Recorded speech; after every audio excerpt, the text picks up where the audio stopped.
Assalamualaikum warahmatullahi wabarakatuh. Sahabat muslim semua yang dirahmati Allah subhanahu wa ta'ala, sahabat Enas 20 channel. Sebagai umat muslim, tahukah anda apa kedahsyatan bila kita bersolawat terhadap Nabi kita Rasulullah Muhammad SAW? Ada begitu banyak keutamaan bagi mereka yang gemar membaca solawat, sebagaimana tercantum dalam sebuah hadis Rasulullah yang diriwayatkan oleh Imam Tabrani, Imam An-Nasai, dan Imam Al-Basar dari Abu Burdah bin Nayar, yang artinya, barang siapa yang bersolawat kepadaku dari umatku, solawat secara ikhlas dari hatinya, Allah subhanahu wa ta'ala akan bersolawat untuknya 10 kali solawat, menaikkan derajatnya 10 kali lipat, mencatat untuknya 10 kali kebaikan, dan menghapuskan untuknya 10 keburukan. Dalam sebuah hadis Rasulullah SAW bersabda, jika seorang hamba bersolawat, maka solawat itu akan keluar dari mulutnya secepat kilat dalam bentuk cahaya. Dan cahaya itu akan mengelilingi seluruh penjuru barat dan timur sambil berteriak, aku adalah solawatnya Fulan bin Fulan. Kemudian Allah subhanahu wa ta'ala akan jadikan solawat itu menjadi seekor burung yang memiliki 70.000 sayap. Dalam satu sayap mempunyai 70.000 kepala. Dalam satu kepala memiliki 70.000 wajah. Dalam satu wajah memiliki 70.000 mulut. Dan dalam satu mulut ada 70 lidah. Dan setiap lidah bertasbih dengan 70 bahasa yang pahalanya untuk orang yang bersolawat. Karena begitu dahsyatnya kebaikan dan keutamaan solawat kepada Nabi, para malaikat pun sampai berjanji kepada Nabi Muhammad SAW, mereka akan mengistimewakan orang-orang yang gemar bersolawat. Ada 4 malaikat yang memberikan janjinya itu. Yang pertama adalah malaikat Jibril. Malaikat Jibril pernah berjanji kepada Nabi Muhammad SAW, wahai Rasulullah, barang siapa yang membaca solawat kepadamu setiap hari sebanyak 10 kali, maka akan aku bimbing tangannya dan akan aku bawa dia melintasi titian Shiratal Mustaqim seperti kilat yang menyambar.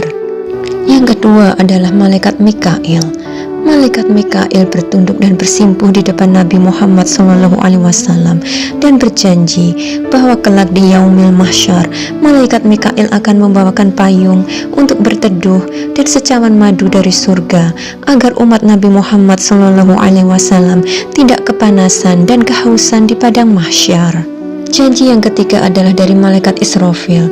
Malaikat Israfil tunduk dan hormat kepada Nabi Muhammad SAW, lalu akan bersujud di hadapan Allah subhanahu wa ta'ala dengan seraya memintakan ampun kepada umat Nabi Muhammad yang ahli baca solawat. Sujud tidak akan selesai jikalau dosa-dosanya umat Nabi Muhammad SAW belum diampuni oleh Allah subhanahu wa ta'ala. Janji yang keempat adalah dari malaikat Israel. Malaikat Israel berkata, wahai Rasulullah, bagi mereka yang rajin bersolawat kepadamu, akan aku cabut ruh mereka dengan lemah lembut, seperti aku mencabut ruhnya para nabi dan rasul. Di dalam kitab Al-Mustadrak, Syekh An-Nuri jilid 5 halaman 355, hadis ke-72 diriwayatkan bahwa Rasulullah SAW bersabda, di saat aku tiba di langit di malam Isra Mi'raj, aku melihat satu malaikat memiliki 1000 tangan. Setiap tangan memiliki 1000 jari, dan aku melihatnya menghitung jarinya sendiri satu persatu. Aku bertanya kepada malaikat Jibril pendampingku, siapa gerangan malaikat itu wahai Jibril, dan apa tugasnya? Malaikat Jibril berkata, sesungguhnya dia adalah malaikat yang diberi tugas untuk menghitung tetesan air hujan yang turun dari langit ke bumi. Kemudian Rasulullah SAW bertanya kepada malaikat tadi, apakah engkau tahu bilangan tetesan air hujan yang turun dari langit ke bumi sejak Nabi Adam alaihissalam diciptakan? Malaikat tadi berkata, wahai Rasulullah SAW, demi yang telah mengutusmu dengan hak kebenaran, sesungguhnya aku mengetahui semua jumlah tetesan air hujan yang diturunkan dari langit ke bumi sejak diciptakannya Nabi Adam alaihissalam sampai saat ini. Begitu pula aku mengetahui jumlah tetesan air hujan yang turun ke laut, ke darat, ke hutan rimba, ke gunung-gunung, ke lembah-lembah, ke sungai-sungai, ke sawah-sawah, dan tempat-tempat yang tidak diketahui oleh manusia. Mendengar semua itu, Rasulullah SAW merasa sangat takjub dengan kemampuan malaikat tadi dalam menghitung tetesan air hujan. Kemudian malaikat tadi berkata lagi, "Wahai Rasulullah Shallallahu Alaihi Wasallam, walaupun aku memiliki 1000 tangan dan 1.000.000 jari, dan diberi kepandaian untuk menghitung tetesan air hujan yang turun dari langit ke bumi, tetapi aku memiliki kelemahan dan kekurangan." Rasulullah Shallallahu Alaihi Wasallam bertanya, "Apa kekuranganmu dan kelemahanmu?" Malaikat itu pun menjawab, "Kekuranganku dan kelemahanku adalah, wahai Rasulullah, jika umatmu berkumpul di suatu tempat, mereka menyebut namamu dan bersolawat atasmu, maka pada saat itu aku tidak bisa menghitung berapa banyak pahala yang diberikan Allah Subhanahu wa Ta'ala kepada mereka atas solawat yang mereka ucapkan atas dirimu.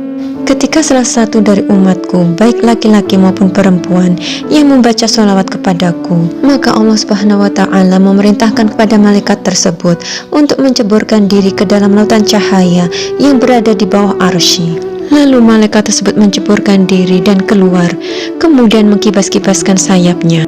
Maka meneteslah dari setiap satu bulu satu tetes. Kemudian Allah Subhanahu wa Ta'ala menciptakan dari setiap tetesnya satu malaikat yang memintakan ampun untuk orang yang membaca sholawat tadi sampai hari kiamat. Masya Allah, begitu dahsyatnya keistimewaan sholawat jika kita rutin mengamalkannya setiap hari.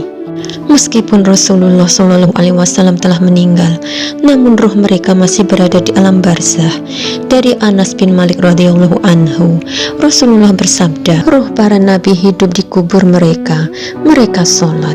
Tidaklah salah seorang mengucapkan salam kepadaku, kecuali Allah Subhanahu wa Ta'ala mengembalikan ruhku sampai aku bisa membalas salam kepada orang tersebut." Hadis riwayat Abu Dawud, Tabrani, dan Al-Baihaqi. Bukan hanya dicatat, sholawat yang dibaca oleh umat juga akan dibalas langsung oleh Rasulullah Shallallahu Alaihi Wasallam. Barang siapa bersolawat kepadaku, maka solawatnya sampai kepadaku, dan aku akan bersolawat kepadanya, dan ditulis baginya selain itu 10 kali kebaikan. Hadis riwayat Tabrani. Selawat yang dibacakan oleh umat akan disampaikan oleh malaikat kepada Rasulullah Shallallahu Alaihi Wasallam. Malaikat yang menjadi penghubung dan penyampai selawat tersebut adalah malaikat sayyahin.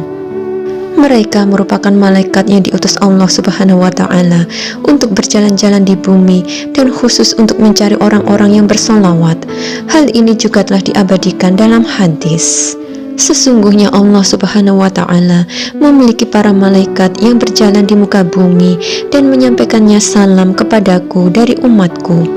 Hadis riwayat Ahmad, An-Nasa'i, Ibnu Hibban, At-Tabrani, Al-Hakim, dan yang lainnya. Sahabat muslim semua, begitu banyak keistimewaan dari sholawat. Masih ingatkah saudara muslim akan keistimewaan seorang wanita yang ahli sholawat dan meninggal langsung masuk ke surga tanpa melalui proses pertanyaan dari malaikat mungkar dan nakir?